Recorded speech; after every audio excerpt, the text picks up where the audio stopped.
Ration দুর্নীতির তদন্ত করতে গিয়ে যে সন্দেশখালীতে আক্রান্ত হয়েছিল ইডি, সেই সন্দেশখালীর প্রতিবাদের হাওয়ায় যেন ছড়িয়ে পড়ছে দিকে দিকে। দুদিন আগেই কাকদ্বীপের রেশনের মাল পাচারের সময় সোচ্চার হয়েছিলেন সেখানকার মহিলারা।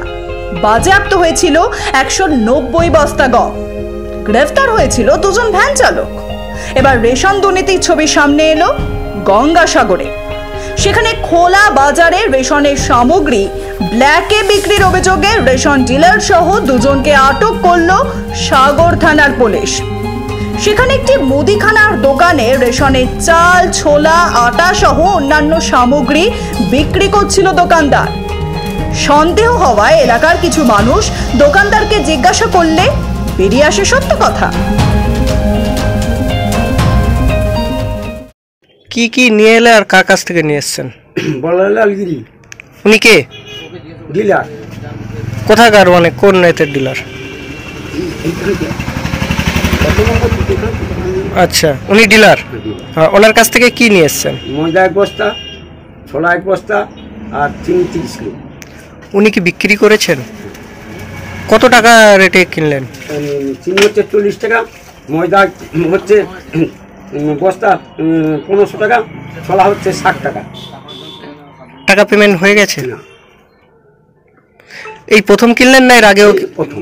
আমাকে এসে দেখে বললেন মানে চিনি আছে, ছোলা আছে, ময়দা আছে।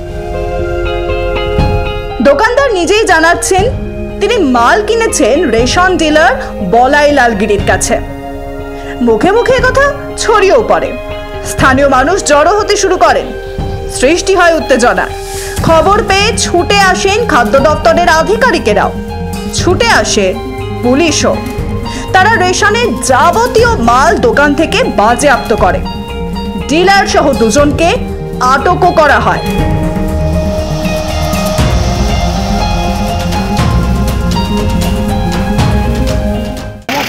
এখানে আমাদের সাধারণ মানুষের রেশনে পাওয়া দ্রব্য ব্ল্যাকে বিক্রি করেছে। তারপর আমরা জানতে পেরে সেই বিক্রেতার কাছে এসে দেখলাম প্রকৃতপক্ষে সত্য, সরকারি সিল দেওয়া সমস্ত দ্রব্যাদি ওনার কাছে পাওয়া গেছে। তারপর কি হলো? তারপর আমরা ভিডিওকে জানিয়েছি, ভিডিও সাহেব এসেছিলেন। পরবর্তীকালে প্রশাসন এসে এই মালগুলো নিয়ে গেলেন থানাতে এবং দোকানদারকেও নিয়ে গেছে, এটাও আমরা জেনেছি। কি নাম আপনার? আমার নাম দেবপ্রসাদ ত্রিপাঠী। রেশন দোকানের নাম কি? রেশন দোকানের নাম বলাই লালগিরি। এই জায়গাটার নাম? চৌরঙ্গি, সাগর। বলাইগিরি রেশন দোকানদার, তার দোকান থেকে বেশ কিছু মালপত্র অন্য জায়গাতে বিক্রয় হয়েছে। সেই অভিযোগের পরিপ্রেক্ষিতে আমাদের ভিডিও সাহেব ইতিমধ্যে থানাকে ফোন করে এবং আমাদের ফুড ডিপার্টমেন্টে সাব ডিভিশনাল ফুড অফিসার এবং আমাদের বুকের দিনের ফুড ইন্সপেক্টর আছে, যেহেতু একটা সুযোগ তারা সেই জায়গাতে দাঁড়িয়ে আমাদের সাগর থানা বসে বলাই বাড়িতে দেখতে আসতে গেছে। এই জন্য আমার কাছে খবর আছে। আমার দৃঢ় বিশ্বাস পুলিশ প্রশাসন এবং আমাদের রাজ্য সরকারের খাদ্য দপ্তর মন্ত্রী বলছেন অন্যায় কিছু করলে পুলিশ ব্যবস্থা নেবে। বিরোধীরা বলছেন এ কথা বলা ছাড়া আর কিছু বলার নেই যে শাসক দলের, কারণ কেলেঙ্কারির প্যান্ডোরা বাক্স খুলে বসেছে। তা ধামাচাপা দিতে গিয়ে মারমুখী হয়েছে শাহজাহানের সাঙ্গপাঙ্গরা।